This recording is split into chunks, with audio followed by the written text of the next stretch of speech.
Muito bem, nós começamos mais um vídeo da semana, uma peça entre 10 e 12 minutos que trata do mundo do trabalho. Hoje recebemos aqui um jornalista que tem larga experiência na imprensa sindical, Ricardo Pauletti. Eu conheci o Pauletti na Oboré, quando a Oboré funcionava na Rua Vergueiro, isso há muito tempo. E por que o Pauletti está aqui hoje? Porque ele escreveu um artigo muito interessante, repercutiu bastante nas redes sociais, acerca de uma experiência vivida nos Estados Unidos, onde o sindicalismo é diferente. É plural, tem pluralidade e também funciona o sindicato por empresa. O Pauletti fala de uma greve em 89, uma empresa telefônica de Nova York. Pauletti, por que passados tantos anos você resolveu escrever esse artigo contando aquela experiência de 1989 e mais ou menos fazendo uma espécie de fecho que não deu certo o sindicalismo por empresa nos Estados Unidos? Por que razão? Eu trabalhei na companhia telefônica nos Estados Unidos quando eu fui morar lá durante um tempo, por razões pessoais. E meu inglês era muito ruim, então eu tinha que achar alguma coisa que eu não precisasse escrever tanto. E na companhia telefônica isso funcionou direitinho. E a companhia telefônica naquela época era uma empresa sindicalizada, tinha bastante adesão do sindicato, e ocorreu que eles entraram numa greve, é a história que eu conto. Por que eu estou contando essa história agora? Porque agora a gente está falando em reforma sindical, em modificar a forma como os sindicatos são organizados, em alterar o artigo 8º da Constituição, que fala em unicidade sindical, liberdade sindical, e circulam ideias de que talvez seja uma boa ideia você implantar uma coisa mais plural, uma liberdade entre aspas para o trabalhador, talvez criar sindicatos por empresa. Bom, sindicato por empresa foi o que eu vi lá. Nos Estados Unidos funciona dessa maneira. Os sindicatos são organizados por planta, por empresa, por local. Não é essa organização que nós temos aqui de um sindicato por categoria numa região geográfica. Não, tinha lá, aliás, onde eu trabalhei tinha mais de um sindicato. Tinha um sindicato ligado à Central, que era o Communications Workers of America, e tinha uma outra menor, que era o IBEW, era International Brotherhood of Electrical Workers. Era um negócio que mais ou menos se entendiam, mas de qualquer forma o tempo passou. Em 89 foi uma condição bastante específica naquela época, houve grande adesão nessa greve que eu participei, que foi contra a tentativa da empresa em tentar passar o plano de saúde para os trabalhadores, ao invés da empresa contribuir. O sindicato reuniu todo mundo, nós fomos contra e entramos em greve. Ficamos 4 meses parados. Meu Deus, e o elemento deflagrador da greve foi isso, então? Sim, claro, eles queriam jogar o custo do plano de saúde para os trabalhadores, ou seja, era um corte de salário. Né? Os Estados Unidos não tem sistema público SUS? Tem um sistema de Medicare para os mais velhinhos ali, mas não existe sistema público, não. Ali é tudo privado e quando você negocia, o sindicato negocia, tem força, consegue um plano de saúde que, aliás, no caso tinha. E eles queriam se livrar disso. Se livraram depois, 16 anos depois, eles tentaram fazer a mesma coisa e o sindicato já não tinha força para segurar essa investida. E eles cortaram os planos de saúde completamente. Então eu fiz esse recorte entre o que eu vi em 89, o que eu vi depois em 2006, né? Quando eu saí de lá, que houve uma mudança bastante grande, né, nos sindicatos. Esse sindicato por empresa, com o tempo, ele foi sendo desgastado, perseguido, amarrado, combatido de tantas formas que ele acabou fazendo com que antes foi um grande movimento sindical nos Estados Unidos, quando havia um pouco menos de perseguição. Hoje é um dos países que tem a menor taxa de sindicalização no mundo, com esse modelo de sindicato por empresa. Sabe quanto está a sindicalização nos Estados Unidos? Não, tem ideia. Ela é de 7% só nas empresas privadas. Só para lembrar, no Brasil a sindicalização chega nos 15%, 16%, sim. Com todos os problemas que nós temos aqui, né? Em alguns sindicatos, que nem o Sindicato de Professores de São Paulo, por exemplo, chega nos 40%. Tá? Então, é nesse modelo de sindicato que nós temos, sindicato por categoria, por região, quando você compara, vamos fazer então um sindicato por empresa, parece uma ideia interessante, porque aí eu posso resolver as coisas aqui mesmo no trabalho. O argumento que eles usam, que o sujeito conhece melhor o próprio local que ele trabalha do que ser um sindicato que está distante, talvez, de um lugar e outro. Mas o resultado no tempo, pelo menos nos Estados Unidos, foi esse de enfraquecimento e muito forte do movimento sindical. Tá. Quer dizer, isso é um sintoma geral, não é só no segmento telefônico. Não, isso é no país todo, em vários setores. Como a gente estava lembrando aqui,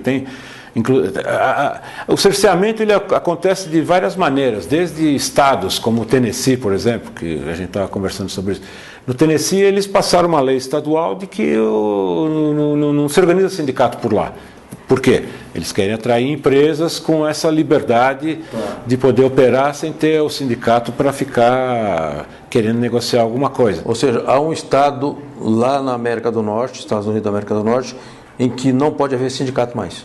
São leis estaduais, e nesse estado eles conseguiram fazer isso porque o sindicalismo já era fraco lá, não conseguiram influenciar na Assembleia Estadual e eles passaram essa lei.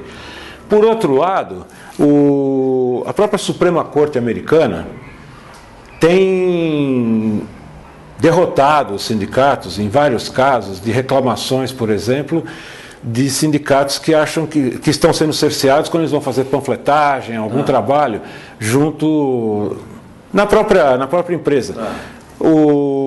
A Suprema Corte decidiu que a propriedade privada ela prevalece sobre o direito do trabalhador.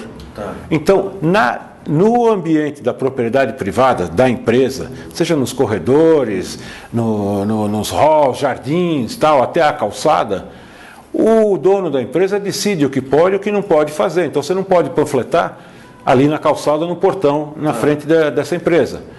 Agora, não há lei que proíba, por exemplo, a empresa de fazer propaganda antissindical dentro da empresa. Olha aí, ela pode reunir os funcionários e fazer uma pregação antissindical. E fazem isso. Eles fazem? E fazem isso. Chamam o pessoal para fazer palestras, onde o pessoal é obrigado a assistir. Mostram filmes, falando, está vendo? O sindicato só serve para querer tirar seu dinheiro, cobrar mensalidade, e atrapalha você. As empresas fecham por causa do sindicato e tal. A propaganda antissindical é feita ativamente, sem restrição dentro da empresa, e a atividade do trabalhador, panfletagem, convencimento, não pode ser feita na proximidade da empresa. Ô Paulete, agora eu penso que o sindicato por empresa é um sindicato da empresa, né? Porque quem manda na empresa é o patrão, ou ele é o capataz dele, né? Isso aí é evidente. Existe tipo lista negra, ainda que informal lá, vamos supor, uma fábrica tem 200 empregados, tem 30 teimosos que são sindicalizados. E eles vão cortando esses caras aos poucos ou não? O patrão que decide, mas aí tem um levantamento de um autor americano que escreveu um livro sobre worked up, beaten up, com um painel do que acontece no sindicalismo, e ele fez esse levantamento, e ele apurou que em campanhas de sindicalização nos Estados Unidos, pelo menos 20% dos organizadores das campanhas são demitidos sumariamente e existem multas contra isso. Mas o que acontece é que a empresa acha que é mais vantajoso pagar a multa por ter demitido o sujeito do que ter que aturar o sindicato lá dentro. Então eles demitem mesmo, pagam as multas e você não tem a quem recorrer, né? Quer dizer, é vantajoso para a empresa pagar a multa. Elas pagam a multa e o sindicato que se vire. Eles não... O empregado que é demitido, nós estamos correndo já contra os segundos. Nessas condições, ele tem uma instância da justiça onde recorrer ou não? Ali não existe justiça de trabalho, ali existe justiça comum. Se ele se sentir que foi prejudicado, ele vai reclamar na delegacia, tá? Mas não na justiça do trabalho. Perfeito. Paulete, neste momento em que setores sindicais apresentam a pluralidade como uma alternativa melhor e mais avançada, ensejando a possibilidade até de sindicato por empresa, você acha que é um caminho errado para o sindicalismo brasileiro? Olha, a discussão está acontecendo em dois níveis. O governo criou esse grupo de altos estudos sobre o trabalho, tal, para preparar propostas de reforma sindical. Não tem nenhum participante, nenhum representante de trabalhadores, sindicatos ou que seja nesse grupo. A Câmara Federal, por iniciativa do seu presidente, Rodrigo Maia, a imprensa está levantando casos em que ele está promovendo uma discussão interna em projetos de lei ou PECs, emendas à Constituição, tratando de reforma no artigo 8º da Constituição, que fala justamente da organização sindical. Também não tem trabalhador participando disso, a não ser os que são representados pelos seus deputados e tal. Nesse caso, eu acho que uma grande iniciativa está sendo a iniciativa do DIAP, que é o Departamento Intersindical de Assessoria Parlamentar, de procurar reunir trabalhadores, juristas, representantes sindicais, numa discussão que gere alternativas, que gere programas, que gere ideias, algo para se contrapor a essas tentativas de fazer a reforma sem a participação dos trabalhadores. Essa proposta tem valor e ela é necessária, porque de outra forma você vai ficar sujeito a esperar que venha a onda reformista por aí e simplesmente aceitar ou não o que vem, e a gente não pode perder essa oportunidade de tentar fazer valer o nosso ponto de vista. Manter a resistência no trabalho, manter a resistência na rua, a mobilização, mas também gerar propostas para se contrapor ao que vem por aí. Eu acho que essa ideia tem valor. Perfeito. Ricardo Pauletti é coordenador de comunicação da FEPESP, que é a Federação dos Professores da Rede Privada do Estado de São Paulo. Pauletti, vamos aqui fazer prestação de serviços. Como é que faz contato com a FEPESP? Tem um site? A FEPESP tem um site, é o www.fepesp.org.br, com notícias, informações úteis para o professor e também para o auxiliar de administração escolar, que é o pessoal que faz a escola funcionar. Obrigado, Ricardo Pauletti. Este assunto aqui daria 2 ou 3 programas de 1 hora. A gente vai voltar a falar sobre esse tema. Eu queria não perder a oportunidade de destacar o artigo, que é recente, né? Assim, não deixar o assunto esfriar. Então, obrigado e dê um abraço ao Celso Napolitano, presidente da FEPESP. Tá, eu darei e obrigado por me receber aqui no seu programa, Franzinho.